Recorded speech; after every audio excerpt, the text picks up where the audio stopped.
आगे बढ़ते हुए बात करेंगे रावलपिंडी में जुर्गी के फैसले पर। लड़की को कत्ल करने का मामला। लड़की के पोस्टमार्टम के लिए कब्र कुशाई आज होगी। कब्र कुशाई पुलिस की दरखास्त पर जुडिशियल मजिस्ट्रेट के हुक्म पर होगी। तफसीलात के लिए अहमद भट्टी हमारे साथ मौजूद है। अहमद, बताइएगा इस सारे मामलात में क्या अहम इंकशाफात हुए और अभी तक क्या सूरत हाल देख रहे हैं आप?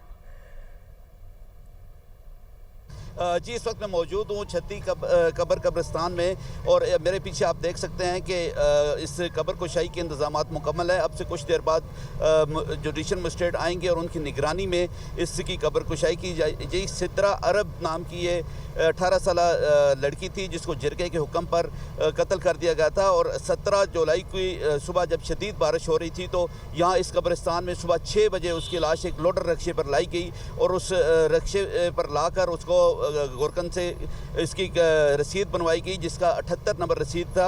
और उसके बाद जब गोरकन ने कहा कि शदीद बारिश है, इस वक्त मजदूर मौजूद नहीं है, तो 25 अफराद मजीद लाए गए जिन्होंने आधे घंटे में इसकी के लिए कब्र खोदी और साथ ही इसको दफना कर यहाँ से कब्र का निशान भी मिटा दिए। और सेक्रेटरी कब्रिस्तान कमेटी ने गोरकन से वो तमाम रिकॉर्ड लेकर ज़ाया कर दिया और इस वक्त रिकॉर्ड मौजूद नहीं है। जबकि पुलिस ने अब तक 4 अफराद को गिरफ्तार कर लिया है जिसमें गोरकन, सेक्रेटरी कब्रिस्तान कमेटी और दीगर लोडर रक्शे का ड्राइवर और दीगर अफराद शामिल हैं। जबकि गुज़श्ता रोज़ एक बड़ी डेवलपमेंट हुई जिसमें लड़की की मुजफ्फराबाद में जब शादी हुई तो उसका खामंद उस्मान जो पेश हो गया थाना पीरबधाई में और उसने वहाँ गिरफ्तारी दे दी। उसने कहा कि हमने तमाम कानूनी तकाजे पूरे करते हुए मुजफ्फराबाद में शादी की और लड़की ने बताया कि वो कुंवारी है और उसके घर वाले उसकी शादी कहीं और करना चाहते हैं। जिसके बाद मैंने मजिस्ट्रेट के सामने जाकर वहाँ में अदालती कार्रवाई मुकम्मल करने के बाद ये शादी के तमाम अमल मुकम्मल किया और हमारे घर उसके 2 दिन बाद कुछ नामालूम अफराद आए मुसल्ला थे जो हमारे घर में ज़बरदस्ती दाखिल हो गए और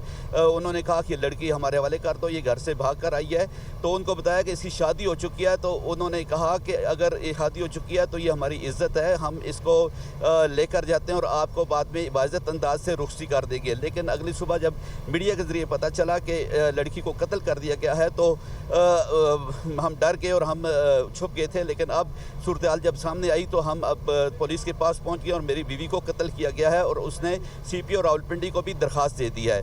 अभी कुछ देर बाद जुडिशियल मजिस्ट्रेट यहाँ पहुँचेंगे और वहाँ पर कब्र कुशाई का अमल शुरू होगा जिसके लिए इंतजामात मुकम्मल कर लिए गए हैं। Rawalpindi police, rescue 112 medical board और बहुत शुक्रिया आपका अहमद भट्टी।